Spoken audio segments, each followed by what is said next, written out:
Welcome into a Big Ten watch party presented by Fast Model Sports. We're excited to have you joining us today. With me today is Robbie Lehman, works for Fast Model Sports, in charge of the Fast Model Sports content. And then also Andrew Wingreen, who is an assistant at Stetson. And then finally, last but not least, Richie Schuler, calls games on the networks of ESPN. Did some other games earlier on. Guys, thanks so much for joining us today. Fired up to be hanging out, man. Basically just a little kind of like laid back, casual coaches talk, watching the game together. So if you aren't already, you can stream the game live on your own television there at home or on some streaming service. We're just watching the game together, kind of talking X's and O's. Ohio State versus Illinois Big Ten championship. Andrew, starting with you just a little bit. Like I know you're a little disappointed probably Wisconsin's not playing in this game, but you've had the chance to see both games and also an Illinois native. So any thoughts with this or predictions that you would like to give? Well, first of all, I'm a Wisconsin native. I don't claim to be from the state of Illinois. My wife, however, is an Illinois native. So, I was able to watch a few of these games in the tournament here. And I think Ohio State is a team that is kind of coming on late, surprising everybody. Maybe not surprising everybody, but really stepping up and playing some of their best basketball at the end of the season here. And obviously, Illinois has just been playing out of their mind. So I'm really excited to just kind of see these two teams play. I think it's going to be a fun, fast, and exciting game. Before we get any further, Robbie, we do want to make this kind of interactive. So if you do have comments about anything, you can reply either there on YouTube or on Facebook or on Twitter, and those comments, we can integrate those into the show here. Robbie, if you want to maybe post a poll, throw up a poll up on Twitter, maybe early thoughts, people thinking, make predictions here at the beginning, who they think we're going to win, Ohio State or Illinois. And like I said, that'll be there on Twitter. You can go vote in that. Richie, you've been calling several games this year. I don't know that you've done any Ohio State, Illinois games, but we'll get to talking about some of those other teams maybe during some of the breaks that we have going on. But your thoughts maybe on the game? Well, I'm from Ohio, so even though I'm not able to watch the games because I'm usually doing my own games, I at least have a feel for what's going on. Ohio State. What's amazed me is they had lost 4 games in a row, but yet they still remained in the top 10. As you see, I just got back in town. My cat is all over me right now, as you can probably see on the screen. So he might be visiting with us. But so it basically, I was impressed by the fact it just shows you how great that the conference is, right? They lost 4 games in a row over the last couple of weeks, and they remained in the top 10. And they lost, I think, 3 really good ranked teams as well, 3 top 10 teams. So I know that they're undersized, but I also know that they're a really good three-point shooting team. So I'm kind of excited to see what kind of plays Chris Holtman's going to be running for some of these great shooters they have in the team. Miller at the free throw line right now. I just heard something a little bit earlier, but this year when he scores double digits, they're like 10-1. Wow. I mean, you guys know this, but like X factors late in the season, guys that maybe don't get talked of as much. Obviously, he's not one of the top 2 for that team. X factors in general, maybe X factors either for this game or for either of these teams going forward. Either of you guys want to comment on that?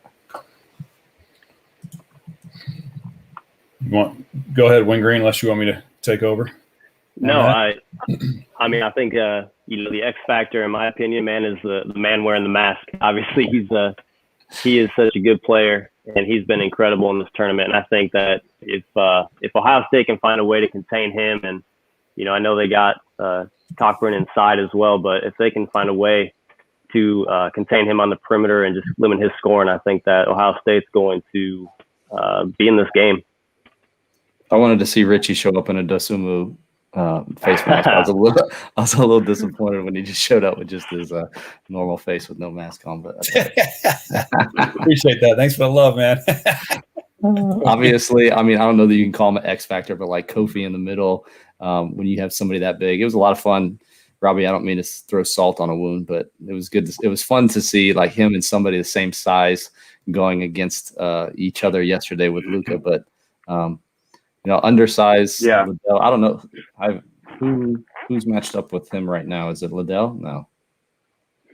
I didn't realize we had so many Midwest connections here happening, but yeah, I'm from Iowa City, so a little black and gold in my blood, the Hawkeyes, and spent a year on staff as well for Coach McCaffrey. So it's actually where I learned about fastball for the first time. So it takes me back a little bit. But yeah, if you let me get my minute of Hawkeye talk out of the way, they've been so fun to watch, and happy to see that program continue to rise under Coach McCaffrey.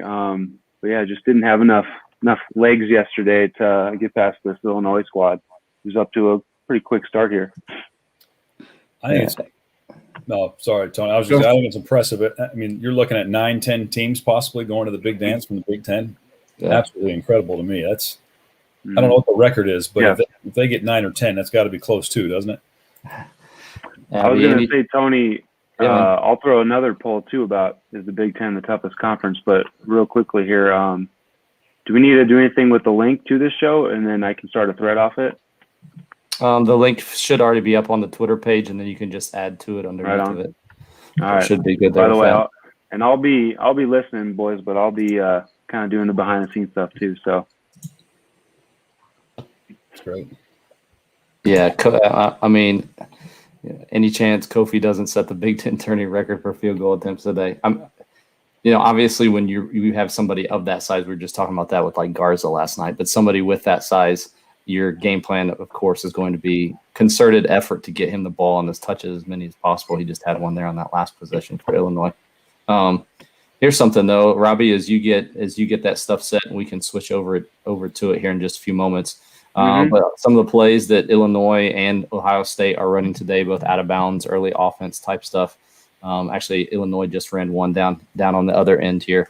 I'll go ahead and pull it up, but several of these are downloaded. You can add those on your Fast Draw account if you'd like. But you can go to the Fast Draw website, go to the play bank, and there are several of those that you can find there.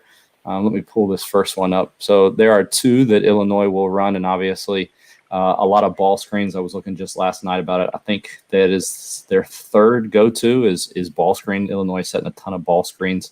We'll talk about kind of some of those and how they get into it. It's not the typical, like, just go send Kofi out in the ball screen right away.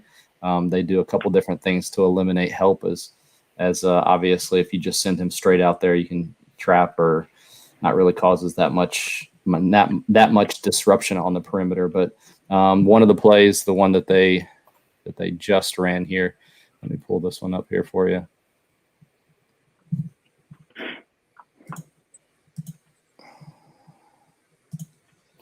So they'll run this with early offense. This is in our Fast Draw app, but basically it starts out with a screen the screener type action with the three.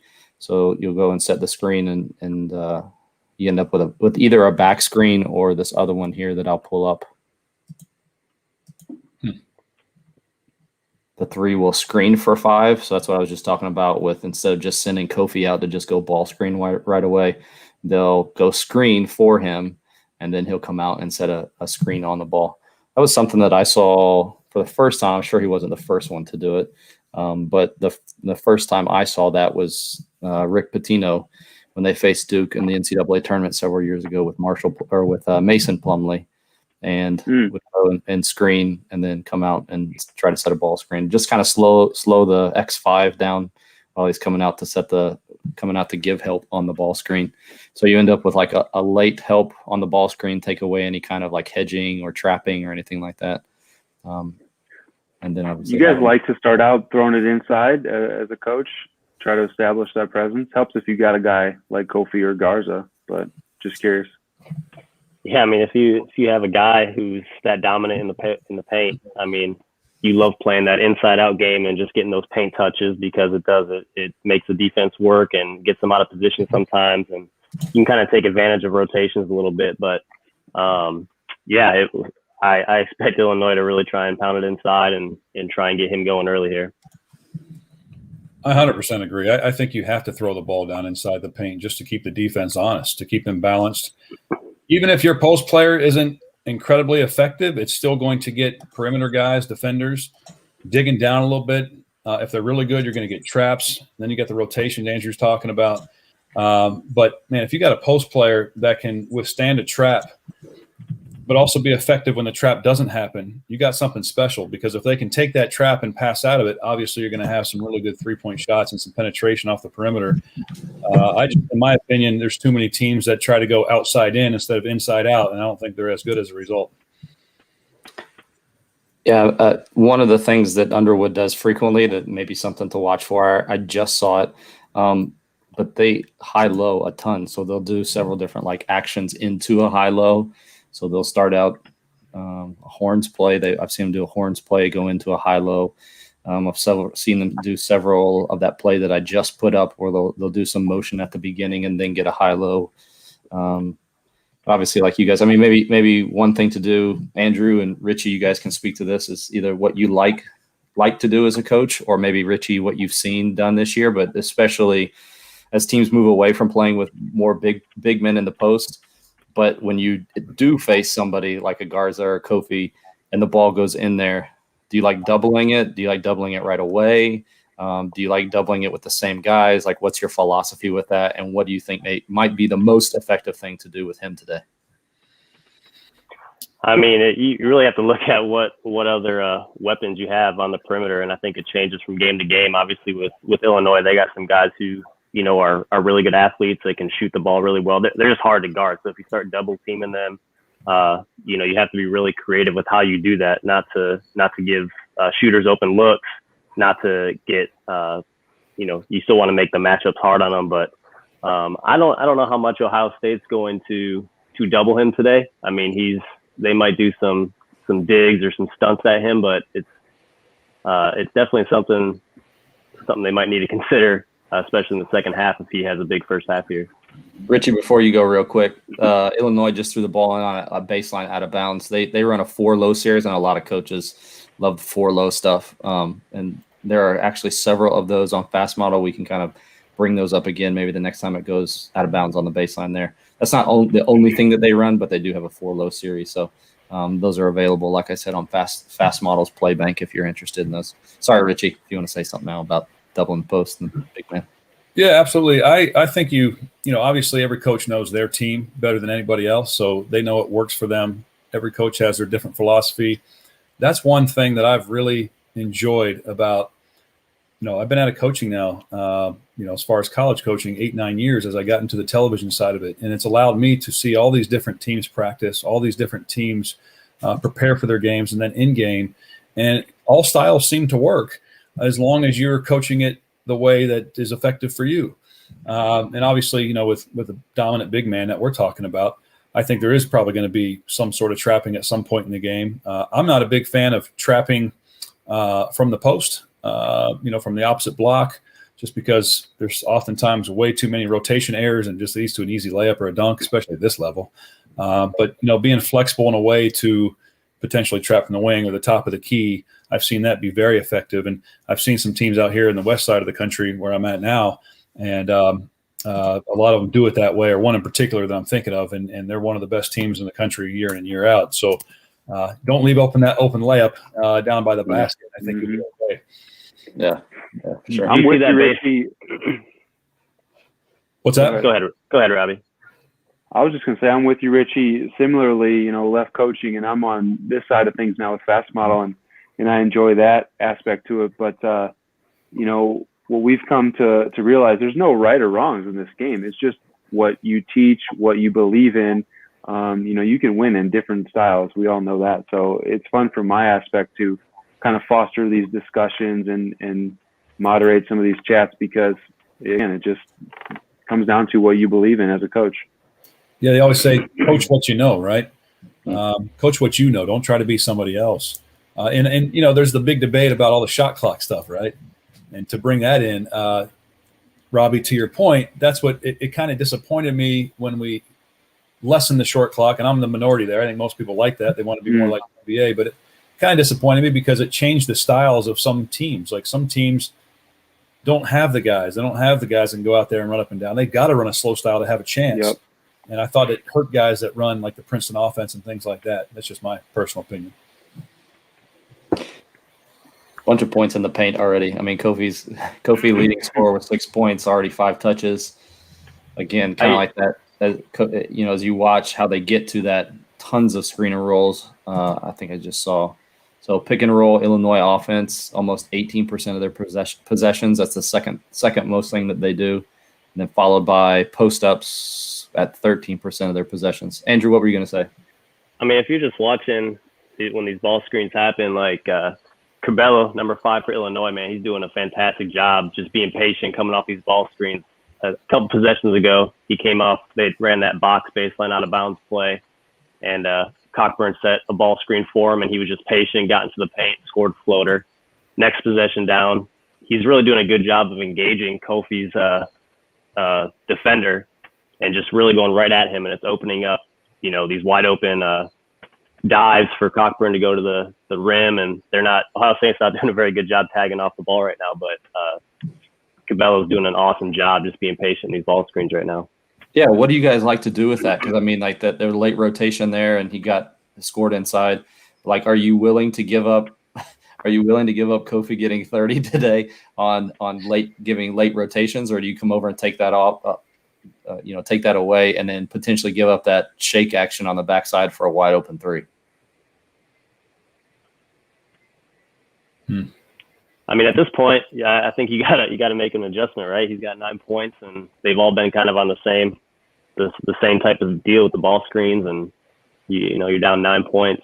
I think you gotta really make an adjustment on that and get over there and help on that dive and see if he can make the right read. Just looking at the stats, I'm not convinced that Illinois' offense is so great as Ohio State's defense right now is struggling. Were they 1 of 10 from the field? Yeah. So defensively, obviously, that guy's getting all his, but they seem to be holding the other guys in check. Yeah, 1 of 10, 0 of 6 from 3. Yeah, they've gotten almost all of their points from the free throw line. They're 7 of 8 from the free throw line. Huh. I think I might be a few seconds ahead here, but we got a 3 ball from Illinois. Robbie, you got any kind of update into the future? Yeah, seeing into the future. Robbie, you got any kind of update on the poll? Let's see where people are voting. Few votes in. Most people thinking Illinois so far early on. I mean, they got a 10-point lead right now, so can't argue with that. It's tough to come back on these guys. I mean, Iowa. I'm listening yesterday on what was called a radio in my car, driving between Chicago and Iowa City, and Iowa's got shooters and they got guards that you kept thinking it might happen, but they just couldn't get over that kind of 10-point hump there. Illinois wouldn't let it happen. I don't think you're going to be able to beat Illinois by scoring in the 60s, low 60s, high 60s, or either. So might be a little tough for Ohio State. Right. Got some of these plays published here, Tony. I'll be popping out too. Perfect. Yeah, appreciate you sending those in. Yeah, just stick those in the replies. So we'll keep adding to this thread as we go on, and you can find those. Just keep scrolling down. Robbie, you also are using the hashtag as well. Yep. So we'll have Robbie using the FMS for Fast Model Sports Watch Party. If you click on that on Twitter, you can find all those tweets, and you should be able to find the links to those plays there as well.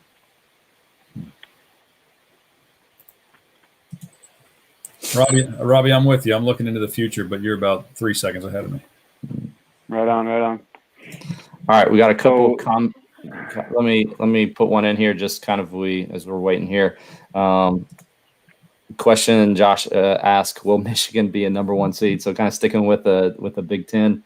I would guess that most people. Robbie, do you have that updated? I mean, have people voted in that? Did you end up putting that poll up? Best conference? I'll throw it up. All right, so we'll have you vote for that. Which conference do you think is the best conference? For the question right now, will Michigan be a number 1 seed? Richie, kind of similar to Ohio State. I mean, Ohio State losing several games, 3 or 4 games there at the end of the year, and then Michigan dropping a couple, including one to Illinois, which may go back to our point talking about how good Illinois is right now. But do you still see Michigan as a number 1 seed? Yeah, I think they're right now. If you look at Joe Lunardi's stuff with ESPN, they're saying that's the third number 1 pick. I got it right here. Gonzaga, Baylor, Michigan, Illinois is what he projects. So even that was just as of this morning. So yeah, I think Michigan will be a number 1 seed, and it looks like Gonzaga will be the overall number 1 seed. Interesting to see if maybe Illinois jumps up into that third number one overall. Although, this year not necessarily matters as far as location and where you're going and playing those games with everybody playing in Indiana. But Illinois, as of now, is number one seed. And it's funny because Ohio State is kind of like the 7th overall. So how much will there be movement there? Will Illinois even be a number one seed if they were to lose? Probably not. Probably Oklahoma State will jump them. Or, I'm sorry, Alabama. Should be interesting. Andrew, who all did you guys play non-conference? I know you guys were limited, but who all did you guys play in the non-conference this year? So we played Florida, Miami, South Florida. Those are kind of the three big schools we played. But obviously, I think Florida is probably the only team of those that's going to be in the field. Sure. And then out of our conference, Liberty was the team to come out of our conference. Yeah, I saw this morning Liberty's already in Indiana getting ready for things. What did you think about their team? 2 years ago, right? Made quite a bit of noise in the NCAA tournament. I think it maybe caught some people by surprise, but obviously what they do there, the style of play, Andrew, and then also potentially what they could. How do you feel like they could do? Seeding aside, matchups aside, in the tournament this year. Yeah, I mean, Liberty's a really good team, and obviously they've gone 3 straight years from our conference, and like you said, 2 years ago made a lot of noise when they beat Mississippi State, and even this year in their non-conference they beat Mississippi State again, and then they beat another SEC team. I can't think of who it was right now, but they had 2 SEC wins, and their style of play just makes them so tough. I mean, they got good players, obviously, that buy into the culture. Coach McKay is doing an awesome job just working with those guys, and they get the right guys. It's not just random players from who look like they can play. It's guys who are bought in, and the culture they have is incredible. But I would not want to face Liberty in the first round. I saw a couple. I saw two that came out today. I think it was Andy Katz and then someone from CBS, and I can't remember where Lenardi had them, but one of them had them playing Oklahoma State in the first round, and another one had them playing Virginia. And you just think of those two drastically different matchups and what those would bring and pose for a team like Liberty. I think a team like Oklahoma State, if they're up tempo and pressure, a pressure team that could give them some fits, but at the same time, their defense could be an issue sometimes. So, but no, they're a fun team, and we had a good game against them in the semifinals of our tournament. But they know how to win. They've been there, and good program. 22-9 out of the timeout. That was a common ATO from Ohio State. I'm not sure if I put that one up on Fast Model or not. I was just going to put up this one. There's oh, sorry, you said ATO. Yeah, that one was a little bit different from the one that I submitted. Basically, misdirection ends up with a dribble handoff isolation at the top, and then you got Liddell inside that tries to pin either for a duck in or for kind of a seal and allowing the ball handler. I think it was Washington who had it to get to the bucket. Kind of interesting so far. Looking at the stats, that 2 of Ohio State's main guys, Washington only has 2 attempts, and Liddell only has 3 attempts. Between the 2 of them, 3 points. Probably not going to win many games with those 2 with only scoring 3 points. Right. The first 10 minutes of the game. Ohio State's being active, man. They're getting their hands on everything. Just can't come away with turnovers. Yeah. 1 of 13 from the field. One of the things that a team playing, they've played 3 times. Andrew and Richie, you've seen, because you've called games. Did you call any 2 teams playing each other twice? A bunch. You mean where I did both games, or? Yes. Either where you did both games. Yeah, where you did both games. Did you call any where the teams were playing 3 times? No. I only asked, it doesn't matter if you called it or not, but playing it. My point is playing a team 3 times, and the chance, I'm sure it has happened before, even if it wasn't this year. but like how difficult is that playing 3 times? And then what types of adjustments do you make by the time that you get to that third time? Andrew, you've coached, you've done this. Did your schedule? You guys didn't do any 3 times regular season this year, though, right? No 3 times in the regular season, but obviously with our conference tournament, we ended up playing both Bellarmine and Liberty back 3 times. So. Okay, so for both of you, Andrew, go ahead and go first then, based off what you just said. Like, what kinds of adjustments by the time you get to them a third time? And then also the fact that you had something unique. We texted about this earlier in the year.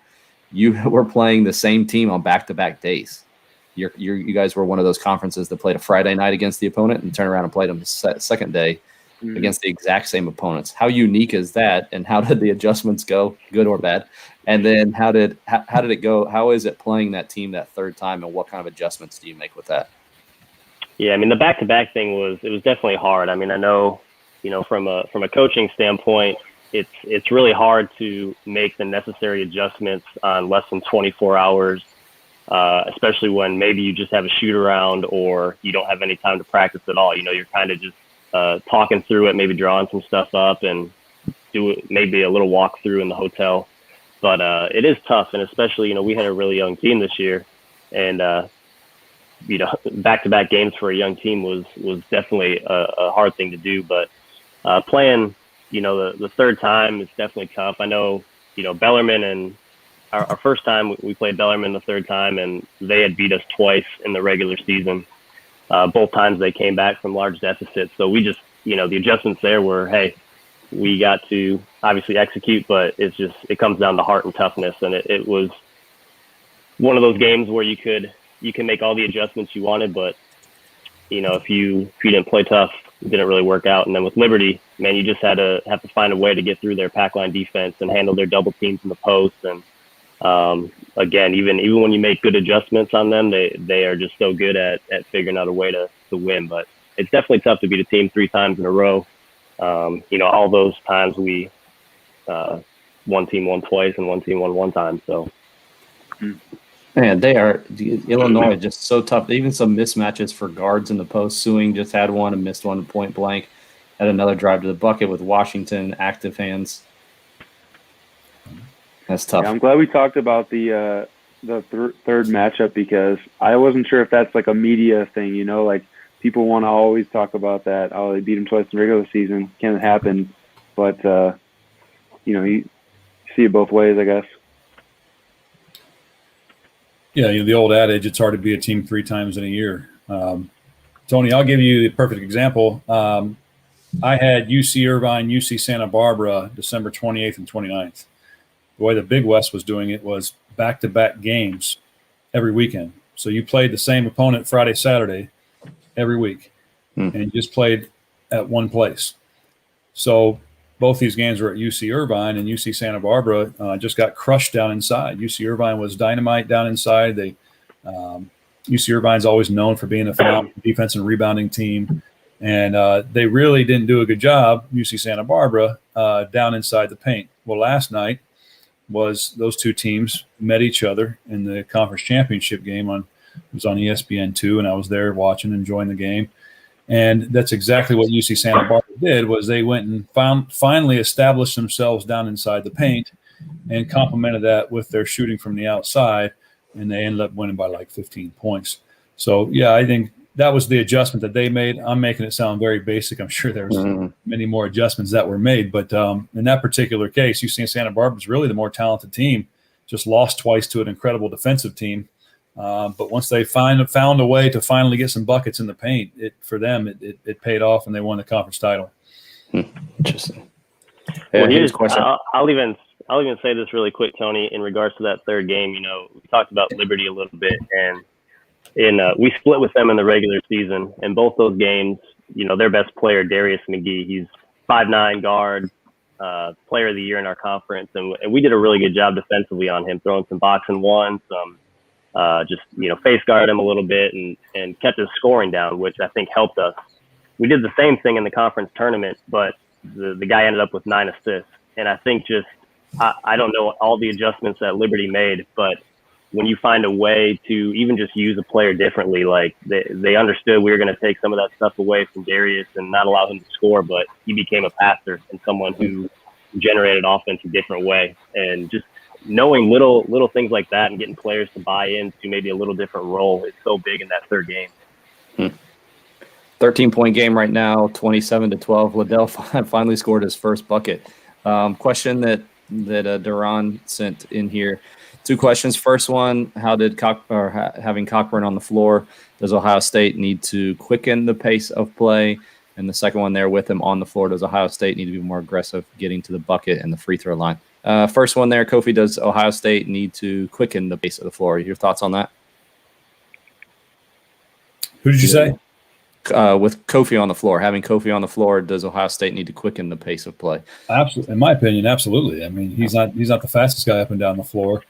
So I think for Duran, I think it's an excellent question. Get up and down the floor as fast as you can. Right now, Ohio State is 3 of 10 from the field from twos.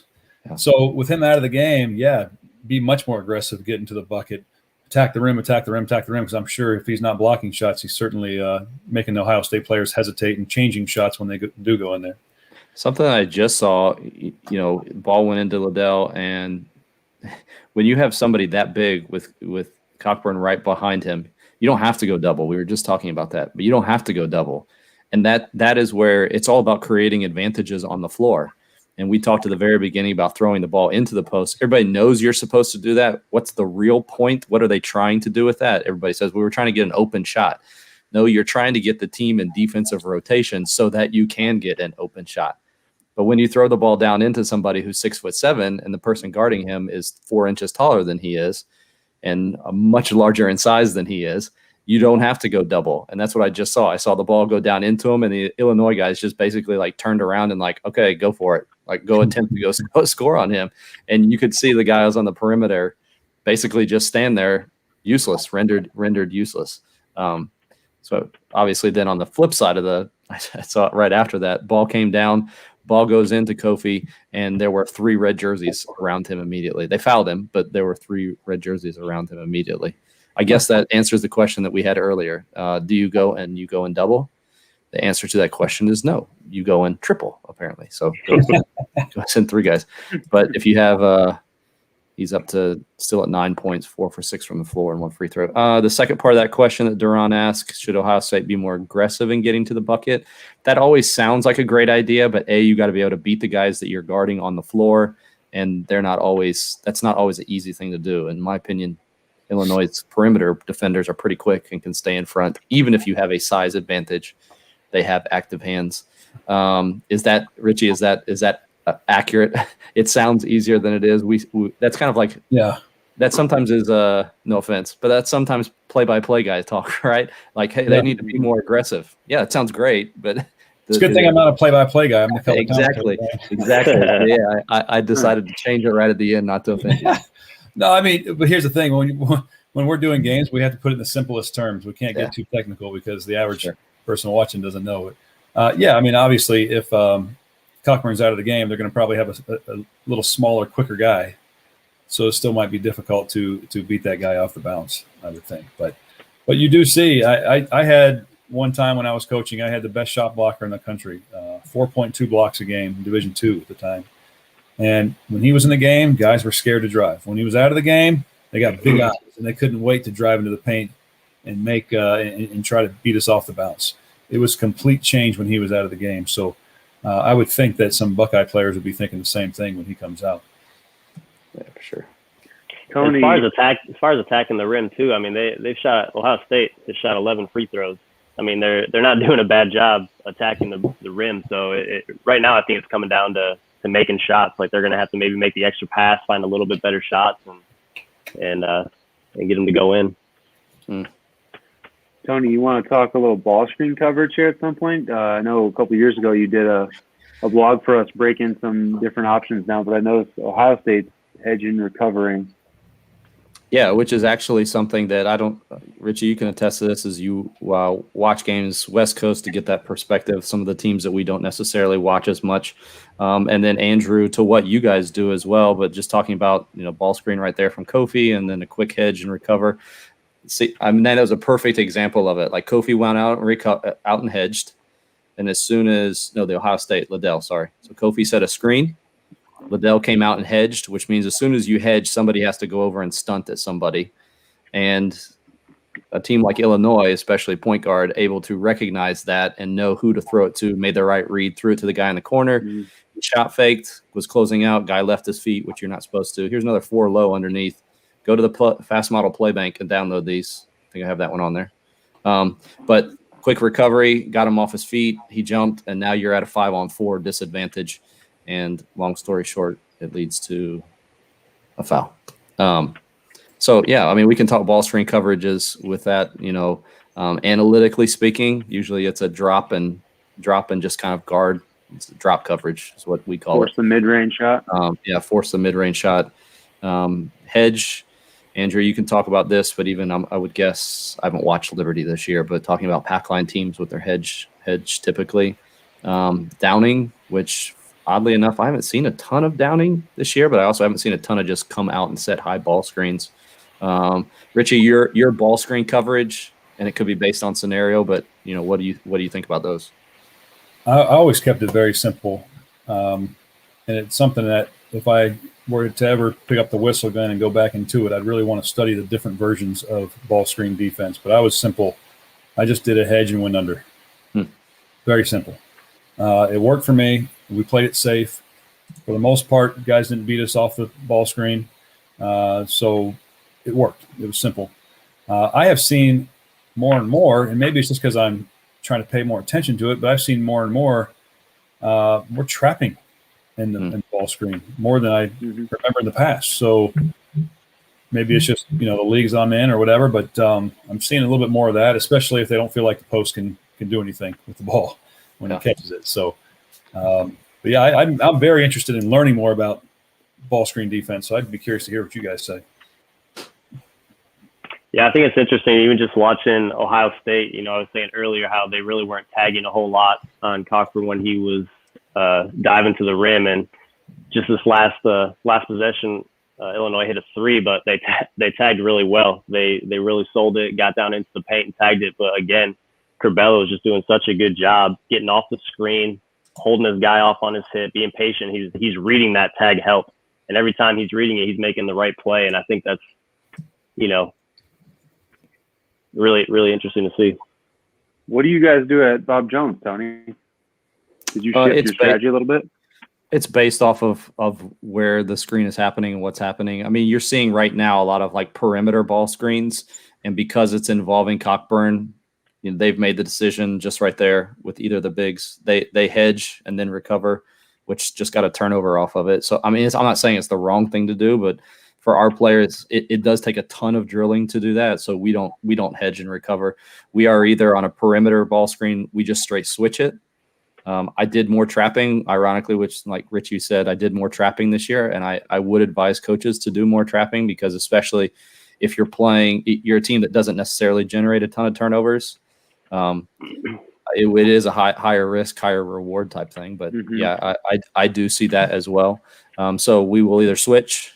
We will out of a timeout, which is another thing that we talk a lot about ATOs for the offense. I would suggest that coaches think about ATOs for defense as well. So like this timeout, the first time there's a ball screen, let's attack, let's trap, whatever the ball screen. I like the attack. That's the one that I mentioned in the Fast Model blog that I think you posted, or that you can post up there, Robbie. But kind of like a switch and attack. Zion Williamson was awesome at this, which I know none of us have Zion Williamsons on our team, but you can switch, and then actually he would attack it and actually got a ton of turnovers off of that. So maybe out of a timeout, we'll say we're going to trap the first ball screen.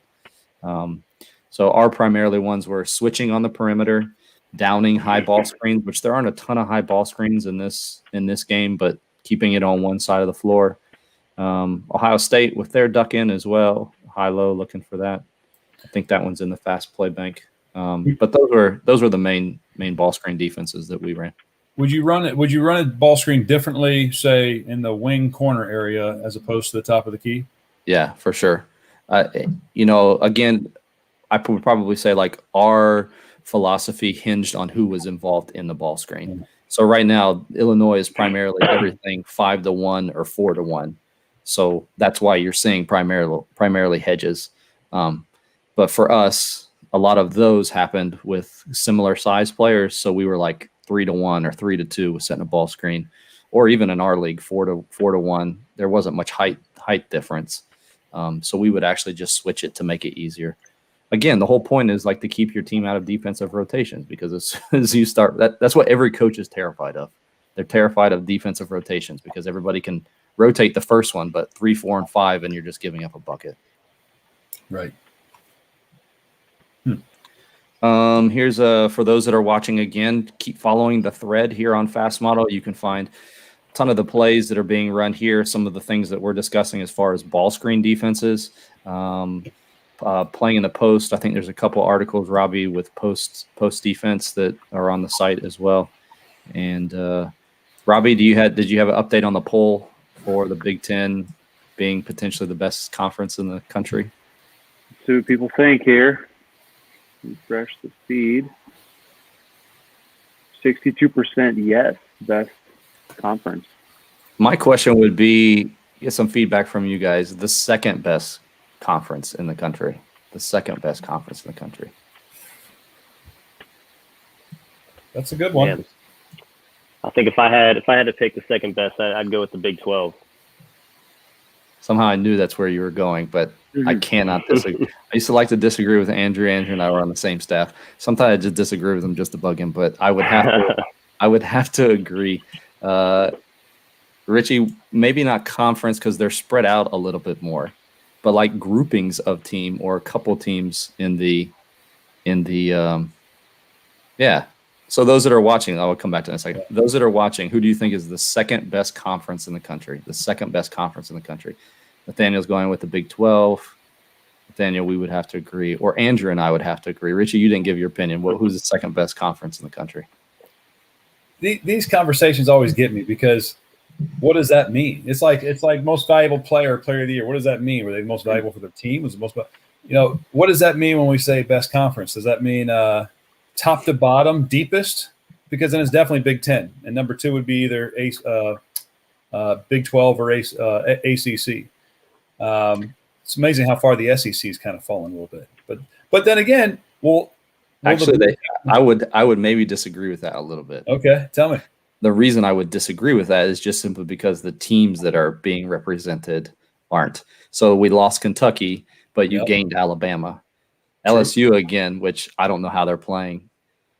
I don't know how they're playing in a conference tournament when their coaches, the accusations they put up on the screen still today that I didn't know had not been resolved. But anyways, you have LSU, you have Alabama, Tennessee. I still think is a good team, And going back to your point, I agree. Like how can you really measure it? Are we talking top to bottom? I think by this time of the year, top to bottom doesn't necessarily matter.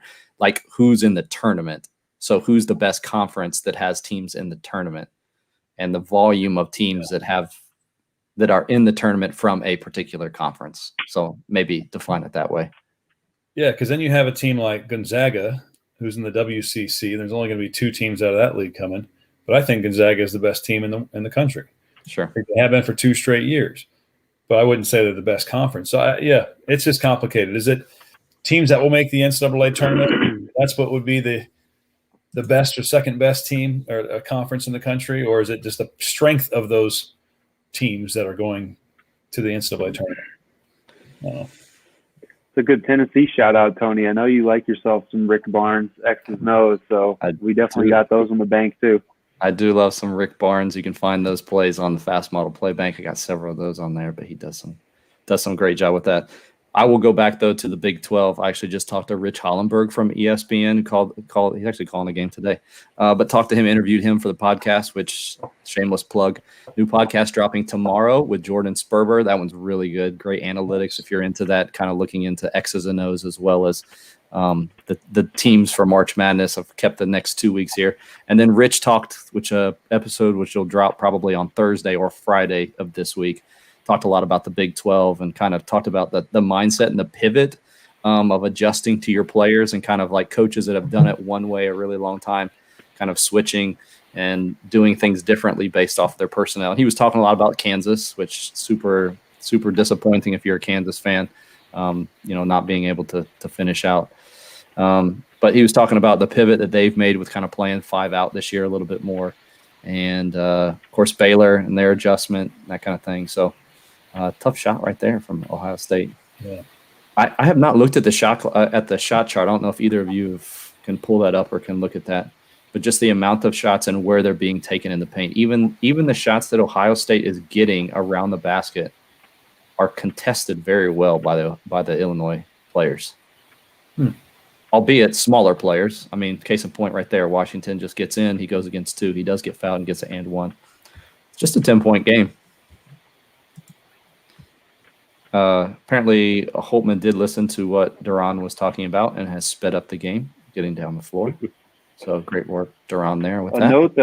A note that I had, guys, was if you wanted to talk about this Butler coaching tree, is there anywhere with a stronger tree right now off the top of my head? I can't think of one. Coaching trees are always something that I like that where until I stop and think about it, or I see it, so it like pops up on a screen, and then I'm like, I didn't know those 7 guys worked for that one guy, so I can't really speak to that. But yes, well, I saw the one last night. I can't remember all the coaches' names, but the like Scott Drew coaching tree. Obviously, Bryce Grand Canyon won last night, and then North Texas, and there's one more, but there's four former assistants with Scott Drew who all made the tournament this year, which I thought was pretty cool. Wow. Who's all in the Butler tree? Thad Matta, Brad Stevens, Holtman. Yeah, Chris Holtman. So a guy that coached at Iowa, Todd Licklider, probably not the most successful of that tree, but it was a national player or coach of the year. And Iowa picked him up, and for whatever reason didn't quite work out in Iowa City for him. And that's actually when I was in school there, and used to work in the athletic department, and we'd film some coaches shows with him. So great guy, he kind of had a tough couple first recruiting classes, I think. But good coach though. It's now at Evansville, right? Yeah, that's right. Yep. That's my alma mater, baby. Shameless plug. Okay. Like that. So a couple of stats that may significant, and I do want to ask this of Andrew and Richie in just a few seconds, something that has to do with stats, but we're nearing the end of the first half, so only about 2 minutes and 20 seconds left in the first half. But as you look down through this, I see free throw 11 of 16 from the free throw line for Ohio State, 3 for 6. I think it's up to 3 for 8. I think the 2 free throws haven't updated yet for this, but 3 for 8 from Illinois. So free throw percentage 68-50 in favor of Ohio State. Rebounds 20 for Illinois, 17 for Ohio State. Offensive rebounds, they're at 5 apiece, which I know is something I always look at least. Turnovers, both teams relatively low, 5 and 4. And then fouls, 9 and 11. I'm not real sure the fouls, obviously shooting fouls, getting more for Ohio State with getting into the paint. What kinds of things do you all look at as a coach at a halftime, adjustment-wise, or just when you're handed a stat of things that matter to you or things that you feel like, is it just looking for disparities, or are you looking at certain statistics to clue you in as to, hey, I need to address this when I'm talking to my team at halftime? Well, for me, it was ball control, assist to turnover type stuff, and how are we rebounding against their rebounding. That stuff was important to me. Turnovers are going to lose you games. It's losing basketball, so you need to know what's going on in that category. Rebounding obviously is huge, and it's pretty even in this game. But I'll tell you, wow, this is a great game right now, by the way. Just cut it to 5. But the field goal percentage is obviously huge because you got to put the ball in the basket. And honestly, you look at these stats, and you just went through them, Tony, and I'm looking at them myself on my other monitor here. They're in a lot of ways they're outplaying Illinois. Ohio State is. They're just not making the shots. You can't go 1 of 10 from 3 and 10 of 26 from the field and expect to be leading the games.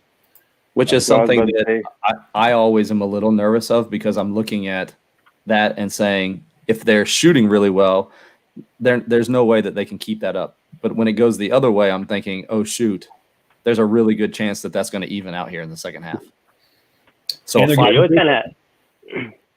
5-point lead may not feel very safe if the shooting 1 for 10 from 3. Andrew, go ahead.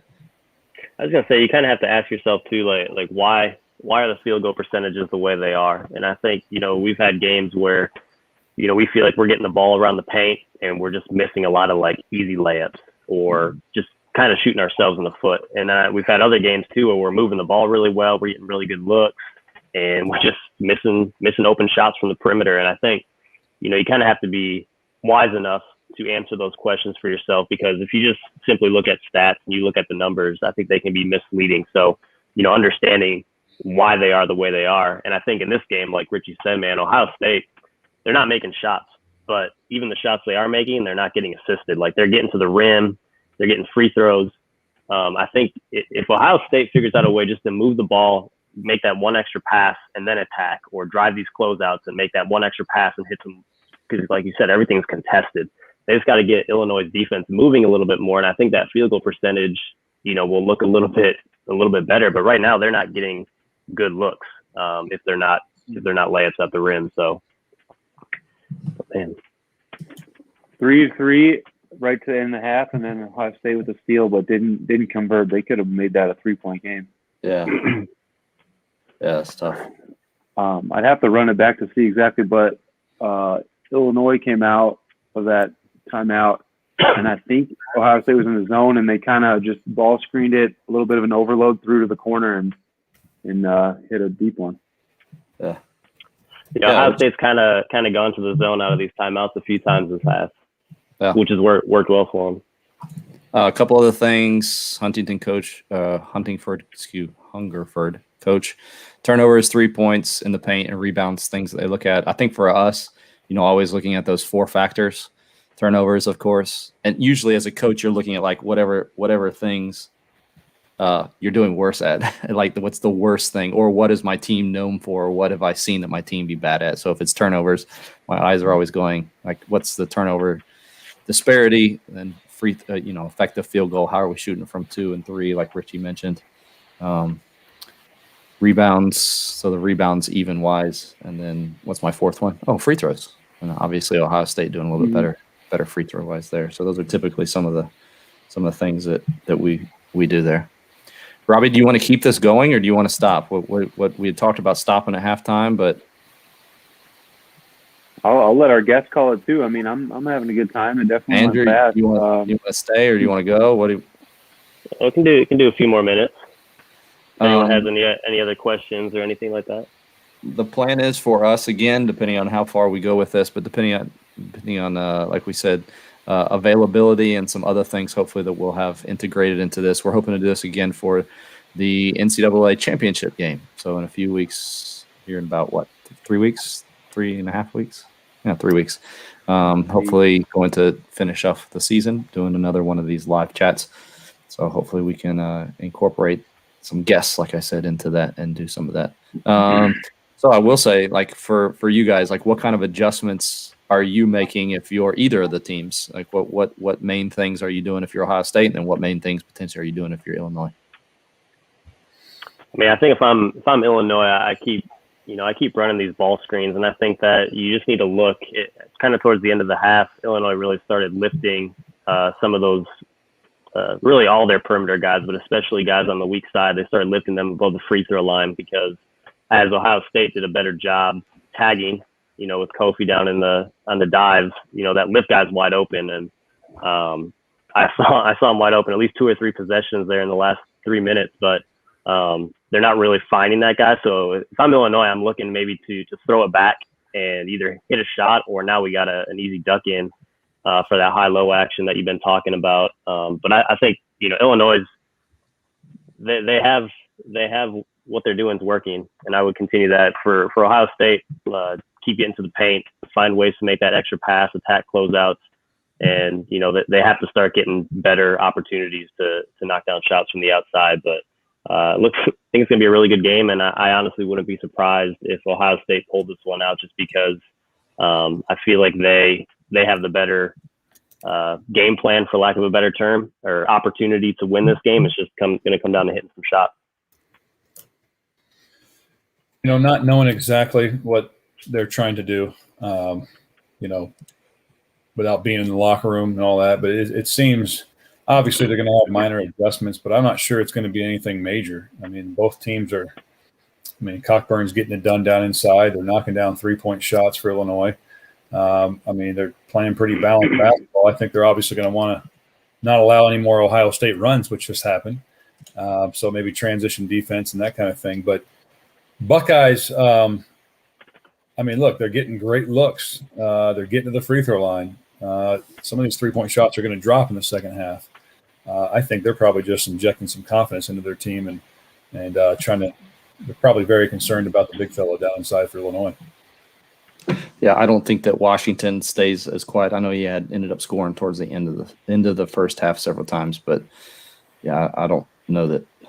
I still don't know about Liddell just simply because of who he's having to play against. All right, let's just talk like big picture because this is Selection Sunday. Let me start with you, Richie. Who do you feel like from out there on the West Coast, maybe a smaller team, because as people see their brackets this afternoon and then have a chance to start filling things out, maybe somebody, again, with matchups excluded, what do you feel like a team potentially that could make some noise in the tournament based off of maybe either things that you've seen or players or even coaches that you are impressed by? Well, first, let me preface that by saying I think this tournament is going to be a true 1 through 68 more than ever before. They're not going to be regionalized. We all know they're going to be in the same place. It's going to be unique, and I think we're going to might see some crazy upsets. I'm a huge fan of Utah State. I've covered them a lot. Craig Smith there, outstanding. They're trying to figure out if they're going to be in or not. Just got that last email from Joe Lenardi, by the way, final one. I get like 5 a day this time of year. And yes, Michigan is the 4th number 1 seed, it says. And even if Illinois loses, they're still anticipating they'll stay a number 1 seed. So Ohio State being a 2 regardless. But Utah State can make some noise, man. They got one passing big in the country, Amias Kita from Portugal. And everything runs through him. And so offensively and defensively, he changes the game, and he's such a great passer out of the trap that they got guys around that can really knock down three-point shots, and he's a tremendous defender. 3 blocks a game, big, long guy. UC Santa Barbara is another one that I was really impressed with last night, watching them up close and in person. They've got some Pac-12 talent on that team that have transferred into UC Santa Barbara. And I would say the other kind of mid-major school would be BYU, right behind Gonzaga. BYU is impressive, man. BYU is just good. Mark Pope's done a great job with that group. One last team I'll say, and it's not a mid-major, but Oregon State. Wayne Tinkle, head coach there. Big upset, man. What are they, 16? They were 500 in conference. That's crazy. But they've continued to get better, and in this year of COVID, anything happens, and it wouldn't surprise me. He's made them better year in and year out. So Similar last night to Georgia Tech. Not 500. It was a 4 seed, so a little bit higher. But I don't know that anybody would have picked Georgia Tech to be winning the ACC. And I did also just see Alabama won close at the very end, but just had a 1-point win, so they'll be representing the SEC. Maybe players to watch for. Jared, no one is respecting Oklahoma State at all. I don't know exactly if that's the best of timing just simply because they lost last night to Texas. However, before that, I saw guys like Jay Billis saying, what team does Cade Cunningham play for? I'm picking that team. Rich actually talks a little bit about Oklahoma State on the podcast coming up here. But Oklahoma State and Cade Cunningham, what thoughts on either him as a player or the team as a whole? Either of you? Any of you? Man, Cade Cunningham he's fun to watch. I haven't gotten to watch him play a ton, but just in these Big 12 tournament games, he knows how to play. He's a winner, and he is a true NBA talent. I think he's going to have a bright career, and probably him, Cade Cunningham, and Jalen Suggs have probably been 2 of my favorite players to watch just in the recent weeks. Both those guys are incredible, and I really look forward to watching them play in the tournament. I think the thing that's really kind of taken Cade to the next level and even improved in the minds of scouts or just getting our attention is his 3-point percentage has increased as the season went on. And, so I look down through his stats here, shooting by the end of the year, 41% from three, averaging 20 points per game, 6 rebounds and 3.6. And the ability that he has to do it at that size is extremely impressive, which, even watching some of the shots that he was taking yesterday, it's not like he's just taking catch and shoot threes or getting to the bucket and just bullying people. He's taking pull-up jump shots on the baseline. He is able to post up at that size, able to run the team at that size. So, Kate, how about, Robbie, this one's for you, talking about players for the NCAA tournament. Luka Garza. Go ahead. Talk for the next 5 minutes if you'd like to. Man, it's funny how, I get all these texts and stuff now, people talking about how did Iowa get Luka? How did they get this guy? Well, he wasn't a big-time recruit, and I was never going to get those 5-star guys pretty rarely. But, with DC kid and Fran, an East Coast guy, and got him there, and just, they focus on development, which is what I like. You see guys grow from their freshman year to their senior year, and maybe he thought, he's going to play right away as an Iowa too. So, I love his fundamentals. It sounds so basic, but the footwork is crazy. His body positioning. When he seals guys and he catches it, it's almost 2 points automatic. And he's just got the shoulder fakes, the up fakes. No one teaches that stuff anymore. And I'm sure we're about to see a bunch of this stuff. The wider basketball audience, if they haven't watched the Big Ten or Iowa, but his dad's gotten pretty famous because they always show clips of him, training him back in the playground in DC. So, he's one of those guys that tournament fans will get to know, because I think he'll be featured a lot on the sidelines, but he's at every game. Just a big fan of his versatility, and he's added the 3 this year too. And something we can talk about is, we all like to say we like versatile players. Maybe it's easier said than done to get them, but Tony, you're big on coaching inside out for your players too.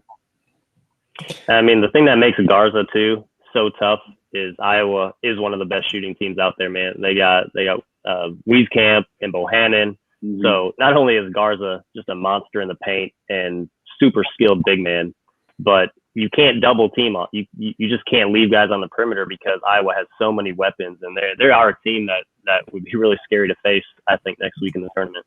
Yeah, no, that's a great point. What are you going to take away? You can't have both necessarily. Well, the thing about them too is the fact everybody talks about post-ups, and then you surround a big man with shooters and your team's really great, but they don't much talk about flipping that and inverting that and posting the guards up or letting them back players down. And then that's where with most teams, they can't stick their big man who was just in the game out on the perimeter to shoot threes. But now, because of Luka's ability to be able to shoot from outside, you can have a guard go down there and post up. And then when you throw it out to him, he's not having to catch it and throw it to somebody else. He's able to catch and shoot that. So you basically do have that inside out, throw the ball in or back him down and then throw the ball out on both directions. You can do that with him in the post, or you can do that without him in the post out on the perimeter. And it goes back to what we were talking about earlier, the fact that if you decide to go double team him, you are leaving somebody wide open on the perimeter that can shoot. And that goes, we saw that several years ago with Villanova's team. As a team, I think Spellman shot their highest percentage, their post player, their big man. He was shooting like 38%. Oh, yeah. No, I think he was in the 40s. I think he was like 42 or 43%. And then they put around him about 4 other guys that shot in the high 30s. And when you do that, obviously the ability to stretch the floor, the ability to eliminate double teams, the ability to, if you are going to go double, to then attack closeouts, which makes your team especially potent. So you made a great point, Tony. In your tweet, you said Garza's a big guy to get around on a DHO too. Talk about the perfect guy to just, almost set a screen and just hand it off to somebody with a head of steam and roll. If pressed to do this without seeing the brackets right now, but the 4 best teams or the 4 teams that you would potentially expect to see or predict to see in Indianapolis in the finals would be who? I know I'm putting you on the spot. Everybody's going to pick Gonzaga, I'm sure. So Gonzaga is one, but then outside of that, who are your other 3 that you're looking at?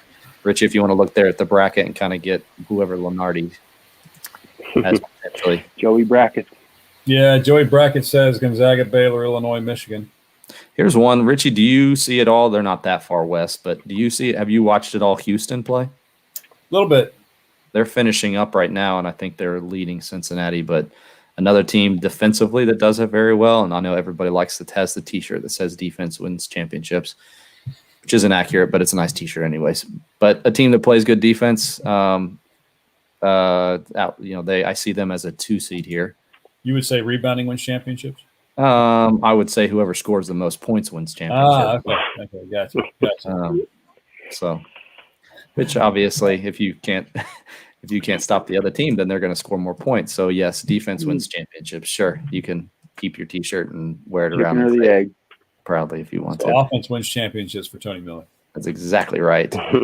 Does anybody? We'll take a quick poll here. Anybody here have confidence in Michigan? Confidence to win it all, or what's your confidence to be one of the final 4 best teams? I do. 4 teams left. Okay. All right. And just real quick, reason being.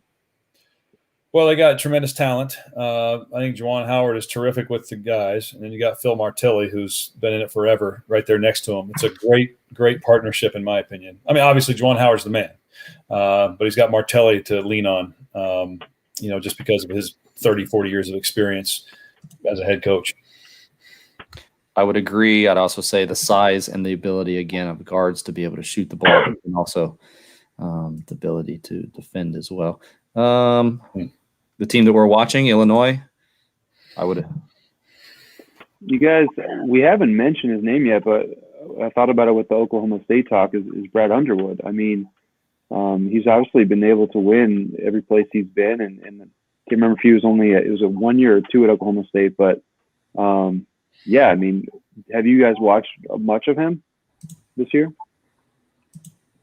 For some reason, I've seen a lot of Big Ten basketball. I think it's because Iowa has been really good. I watched more Iowa this year than I have in my entire lifetime. And then saw Illinois a lot this year, several times, and then Ohio State as well. I think one of the things, too, like even talking about Illinois to this point, they're not missing anybody, are they? I don't think they have anybody hurt. Where you have, going even back to Michigan, you have a key player that's hurt. Alabama just had a guy that just got hurt last night, I believe it was. And that's something that we haven't taken account for. We also haven't we briefly mentioned it with Kansas, but how many teams are actually going to be able to finish the tournament?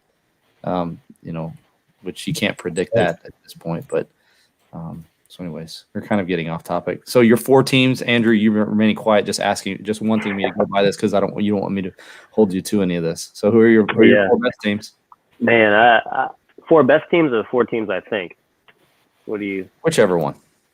Well, I mean, I think the 4 best teams that, I think is probably what we've been talking about: Gonzaga, Baylor, Michigan, and Illinois. I think those probably are the 4 top seeds. But I think Gonzaga may be the only number 1 seed that makes it to the Final Four this year. I'm not sure I believe in Michigan like that. I'm not sure I believe in Illinois. I think Illinois may get you to the Elite 8. I don't think Baylor will do it, but those definitely are probably the top 4 seeds going in. I'm a huge fan of Gonzaga, and it's not just because I live on the West Coast at all. I thought they were the best team last year. I mean, they've got 3 guys in the top 20 in the Wooden list or top 15, wherever they're at right now. And I think Corey Kispert probably wins it. They got Jalen Suggs, they got Drew Timme. They got a couple other guys who are just really talented, and I think it's probably Mark Few's best team, and that's saying a lot considering he went to the finals and almost beat North Carolina like 3-4 years ago. So they're good. They're dominant. They're good, and when you watch them play, they're so poised, man. Like they know they don't get rattled. I mean, they've had a few times, especially in the last few weeks here, where they've maybe had their back against the wall. I know that BYU game in the tournament. And they just don't get fazed by it. I mean, Kispert's so good, and you can just see Mark Few. He's just cool, calm, collected. Their whole staff, cool, calm, collected. Jalen Suggs, man, just knows how to take over a game. And I think they might be the team to beat. And I know they've had that said about them several other years, but this year they do seem different than in the past. I feel like they really got the short end of the stick a year ago. They were the team. in my opinion, maybe better than they are right now. But that program, I don't remember the exact date, but they haven't lost a game in 12, 13 months. Can you imagine? Wow. Yeah, it's incredible. And they've won every game this year by double digits. Yeah. Here's another stat. I know it's a little different level, but, the two winningest teams in the country over the last 3 years is Gonzaga and Liberty, which I know we talked a little bit about Liberty earlier, but kind of they've beat some really good basketball teams, and they might be one of those teams that could mess up a few brackets. Right. So my relationship to Gonzaga guys is I was on staff at Drake 2014 to 16 and worked for Ray Giacoletti. And so he was one of the top assistants for Mark, and they've been buddies for a long time. And, one of those things is you bring that blueprint to a place like Drake, another mid-major. You want to build on that blueprint. And I've watched a ton of Gonzaga tape at that time, and we'd show the Drake players and stuff they do and try to implement that system. But it just goes to show you it's a system. It's the culture out there, and they just do it differently, man. It's hard to replicate. It's like Butler too, and people want to do the Butler way. It's easier said than done. So if pressed, I'm assuming everybody's taking Gonzaga to win the national championship. Richie, Gonzaga. For me, yes. Andrew, Gonzaga. I mean, that's what my brain says, but there's no way I'm going to pick them to win. I got to go with my heart usually. So what does that mean? You're just, as usual, you're picking Wisconsin. He's going with Probably. Liberty. Yeah, no, I know this man. He's going to Wisconsin. Doesn't matter one or no. I don't know. 16 seed. I don't know who. I don't know who I got yet, man. And Robbie, Iowa. I'd love to see him make a run. They haven't made the second weekend here in a while, so I'd love to see those guys make a run. I love that staff, but man, it's tough. I agree with whoever said it. It's going to be wide open. I mean, in the last few years, it's gotten more wide open, but sure. I think we'll see some crazy stuff this year.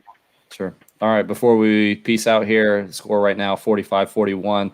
If you're looking for some additional plays, we've said this several times, but you can head over to the Fast Model Playbank. That's fastmodelsports.com and click on Playbank at the top. Ohio State opened the half, which is something that I will post very frequently, but good idea. Coaches come out of the half with the set play, get the ball in the hands of somebody that you want it to. They came out in their horns play, and then they do a ton of basically posting or screening into the post Liddell. And they'll do that with a ton of cross screens, and they'll throw the ball to one side and then screen for him coming to that side. And then they'll swing the ball to the other side and get it inside. They do that off of some blobs. They'll do that off of some ATOs. And those are on the Fast Model website. You can see those all broken down. So go and check those out. Be sure to come back again. We said for the national championship game, we'll be back to talk about that. And we'll be even more specific, and we'll have even more plays for you to look into. Appreciate these guys coming on and talking with us today. Richie, Andrew, Robbie, thanks so much for coming on, guys. It was fun. Thanks, everybody. Enjoy. All right. Well, enjoy the rest of the game and enjoy the brackets and choose wisely. Talk to you later.